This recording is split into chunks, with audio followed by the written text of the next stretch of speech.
बिस्मिल्लाहिर्रहमानिर्रहीम। अस्सलामुअलैकुम। Biology 9 and unit number 8। और जैसे कि आपको पता है कि हम स्टडी कर रहे हैं विटामिन्स के बारे में, और अपने प्रीवियस लेक्चर में हमने बात की थी अबाउट विटामिन ए। तो आज हम बात करेंगे vitamin C sorry. Vitamin C जो है ना, वो हमारे बॉडी में बहुत सारे जो रिएक्शंस हैं उनमें पार्टिसिपेट करता है। तो फर्स्ट ऑफ ऑल हम देखते हैं कि ये किस में पार्टिसिपेट करता है, हमारे बॉडी के लिए कैसे इम्पॉर्टेंट है। तो पहली बात ये है कि ये फॉर्म कोलेजन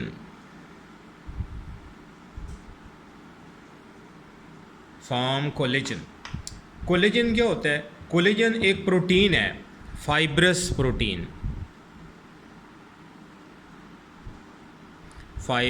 प्रोटीन है ये कोलेजन, जो कि हमारे बॉडी के अंदर जो हमारे कनेक्टिव टिश्यूज़ हैं ना, उसको ये स्ट्रेंथ प्रोवाइड करती है। ठीक है, कोलेजन क्या करती है? Provide strength to connective tissue. अब आपको पता होगा कनेक्टिव टिश्यू कौन सी होती है। आप यूनिट नंबर 4 में टिश्यूज़ की टाइप्स पढ़ चुके हैं और उसमें कनेक्टिव टिश्यूज़ भी पढ़ा था। तो हमारे बॉडी में जो बोन्स हैं एंड ब्लड है, they are example of connective tissue. तो विटामिन सी जो है वो हमारी बोन्स और ब्लड को तक़वियत पहुंचाती है, स्ट्रेंथ प्रोवाइड करती है। किसके ज़रिए? कोलेजन के ज़रिए। ठीक है, फाइब्रस प्रोटीन बनाकर। फिर सेकंड फंक्शन जो इसका हमारे बॉडी में है, दैट इज़ इम्यून सिस्टम।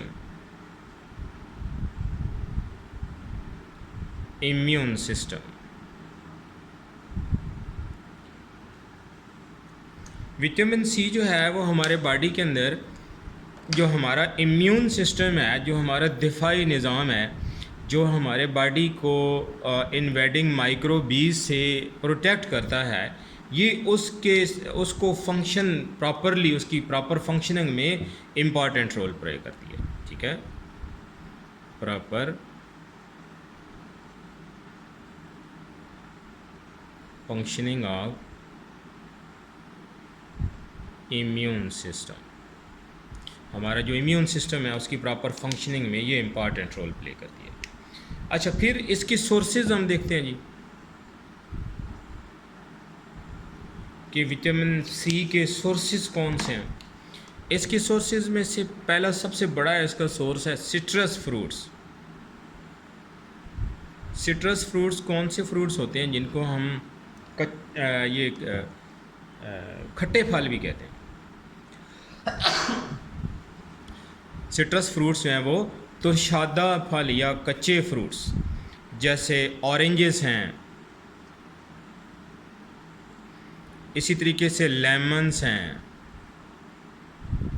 और ग्रेप फ्रूट हैं, और भी बहुत सारे हो सकते हैं। ये तो चंद एक मिसालें आपको दी हैं। ठीक है, जैसे माल्टे हैं, लेमन है, लीमू है और अंगूर हैं। ठीक है, similarly leafy vegetable,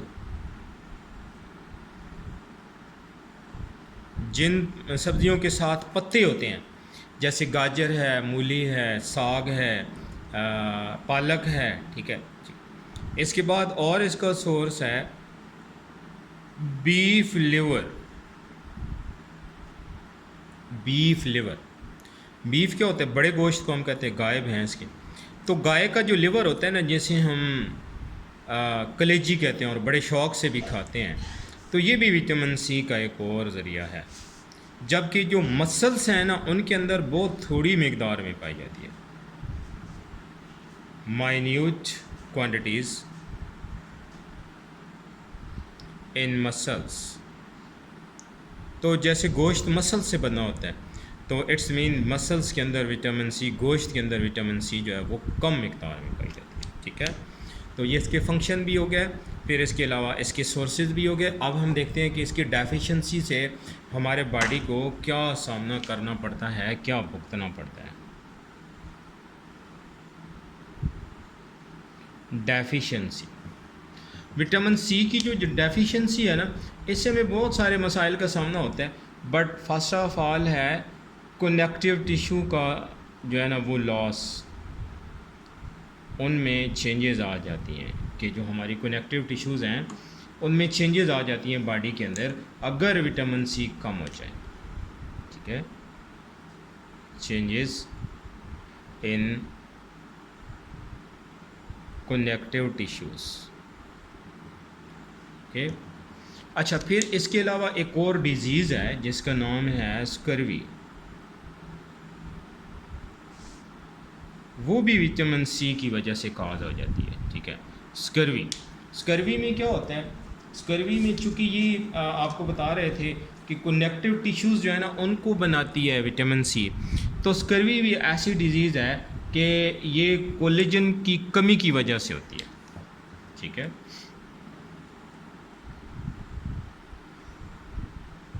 collagen is unstable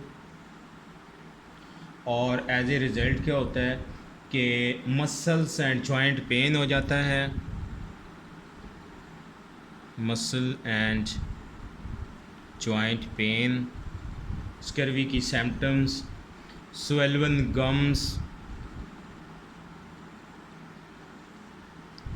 gums मसूड़ों को कहा जाता है ना, तो स्वेल्वन एंड ब्लीडिंग भी होती है, एंड ब्लीडिंग गम्स, मसूड़े सूज जाते हैं, उनसे खून भी आता है, और अगर आपको ज़ख़म लग जाए तो वो स्लो हीलिंग होती है, उसमें स्लो हीलिंग, वाउंड ज़ख़म जल्दी ठीक नहीं होते हैं। और इसके अलावा dry skin, these are symptoms of scurvy, and scurvy is caused by deficiency of vitamin C. Okay, that was all about vitamin C. I hope you have grasped this lecture. Wish you good luck. Allah Hafiz.